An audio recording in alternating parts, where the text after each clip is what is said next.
আসসালামু আলাইকুম। সুপ্রিয় দর্শক, আমরা সবাই বর্তমানে রাজনীতি নিয়ে খুবই উৎকণ্ঠ এবং আলোচিত টপিকে বসে থাকি। জামাতে ইসলাম কি রাজনৈতিক একটি দল? জামাত ইসলাম কি আসলে ইসলামিক দল? এই প্রশ্ন কিন্তু সবার মনেই ঘুরে ঘুরে একটি প্রশ্ন থেকেই যায়। দর্শক, আমরা জানি জামাতে ইসলাম, আবু আলা মওদুদী জামাতে ইসলামের প্রতিষ্ঠাতা। তিনি জামাতে ইসলাম নিয়ে বিভিন্ন রিসার্চ করে জামাতে ইসলাম একটি রাজনৈতিক দল তৈরি করেছেন সুদূর পাকিস্তানে বসে। সেই আবু আলা মওদুদীর সেই রাজনৈতিক দল কি সত্যিকার অর্থে একটি ইসলামের রাজনীতি করে? তারা কি ইসলামিক দল? এ সম্পর্কে আমরা আজকে বিস্তারিত জানবো। আপনারা জানেন, বাংলাদেশে আলোচিত টপিকই হলো এখন বাংলাদেশ জামাতে ইসলাম। কেউ বলে জামাতে ইসলাম রাজনৈতিক দল না, কেউ বলে জামাতে ইসলামে কোনো ইসলাম নেই, কেউ আবার বলে ইসলামের নাম ব্যবহার করে জামাতে ইসলাম তার কার্যক্রম পরিচালনা করে। জামাতে ইসলামে ঢুকলে নাকি কারো আকীদা থাকে না, জামাত ইসলামের নাকি নৈতিক আকীদা নেই, বিভিন্ন প্রশ্ন কিন্তু আমরা সোশ্যাল মিডিয়ায় দেখে থাকি। সুপ্রিয় দর্শক, আজকে জামাত ইসলামের সেই আকীদাগুলোর ভিতরে জামাত ইসলামের প্রকাশ করাই একটি বই আমাদের হাতে এসেছে, যে বইটির নাম হলো পরিচিতি। বাংলাদেশ জামাতে ইসলাম এই বইটিতে তার কিছু মূল ধারা তুলে ধরেছেন, যে ধারাগুলোয় উল্লেখ করা আছে বাংলাদেশ জামাতে ইসলাম কি ধরনের রাজনীতি করে। আপনিও জানেন, আমিও জানি, একজন মসজিদের ইমাম যতই খারাপ হোক সে কখনো বলবে না আপনি নামাজ আদায় করবেন না। একজন মসজিদের ইমাম যতই খারাপ হোক সে কখনো বলবে না আপনি ইসলাম বিরোধী কাজ করেন। যেমনটি বলে না, একটা পীরের দরবারে গেলে সেই পীর বা যেই পীরের দরবারে যাবেন সেই পীরের দরবার থেকে কখনোই আপনাকে বলবে না আপনি গাঁজা সেবন করেন। তার আলোকে আপনি যদি সুন্দর সুন্দর সুশীল সমাজ গড়ার জন্য, জীবন গড়ার জন্য সুন্দর দিকটি বেছে নেন, তাহলে তো সেটা আপনার ব্যাপার। আর যদি আপনি সে মাজারে গিয়ে সেই আলোকে জীবন না গড়ে যদি আপনি অন্ধকার আলো বেছে নেন, সেটাও কিন্তু আপনার ব্যাপার। তাহলে এই পরিচিতি বইতে কি বলা আছে? আসুন আমরা পরিচিতি বই থেকে কিছু শব্দ তুলে ধরি। এখানে বলা আছে জামাতের আদর্শ সম্পর্কে, যেখানে উল্লেখ করা আছে কুরআন ও হাদিসে ইসলামের যে পুনরূপ রয়েছে এর সবটুকুই জামাতে ইসলামের আদর্শ।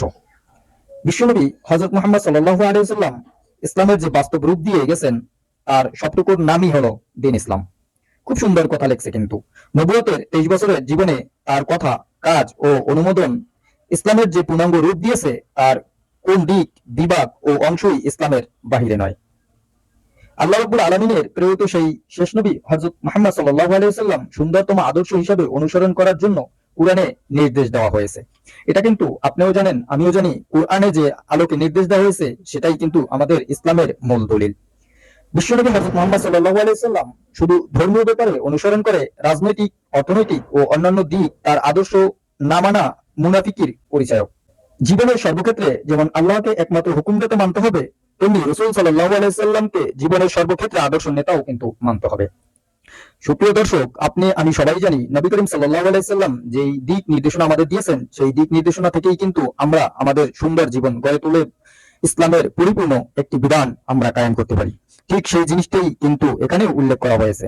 রাসূল সাল্লাল্লাহু আলাইহি ওয়াসাল্লাম সাহাবায়ে কিরামদের যে মহান আদর্শ স্থাপন করতে নির্দেশ দিয়েছেন, তাই আমরা আমাদের রাজনৈতিক দল হিসেবে জামাতে ইসলাম পালন করে থাকি। খুব সুন্দর কথা কিন্তু দর্শক, এখানে কিন্তু আপনি যদি মানেন তাহলে আপনি ইসলামের দিক মানতে পারেন, আর যদি না মানেন অন্য দলে চলে যান, সেটা কিন্তু আপনার ব্যক্তিগত ব্যাপার। এখানে কিন্তু মানা না মানার ব্যাপারটা আপনার। এখানে কিন্তু বলা হয়নি আমি আলা মওদুদীর ইসলাম পালন করি, এখানে কিন্তু বলা হয় নাই আমরা জামাত ইসলাম আলাদা রাজনৈতিক দল বা আলাদা ইসলাম। এখানে কিন্তু নবী করিম সাল্লাল্লাহু আলাইহি ওয়াসাল্লাম এবং আল্লাহর নাজিলকৃত কোরআনের আলোকেই কিন্তু বলা হয়েছে। আসুন এখন আমরা আরেকটু দেখি জামাত কোন ধরনের দল। জামাত ইসলামী প্রচলিত অর্থে শুধুমাত্র ধর্মীয়, রাজনৈতিক, সামাজিক বা সাংস্কৃতিক দল নয়। ইসলাম যেমন ব্যক্তি ও সামষ্টিক জীবনের সর্বক্ষেত্রে ব্যঙ্গ, জামাত ইসলামীও তেমনি ব্যাপক। ইসলামের ধর্মীয় জীবনের গুরুত্ব আছে বলেই জামাত ধর্মীয় দলের দায়িত্ব পালন করে। রাজনৈতিক শক্তি ছাড়া ইসলামী আইন চালু হতে পারে না বলেই জামাত রাজনৈতিক ময়দানে কাজ করে থাকে।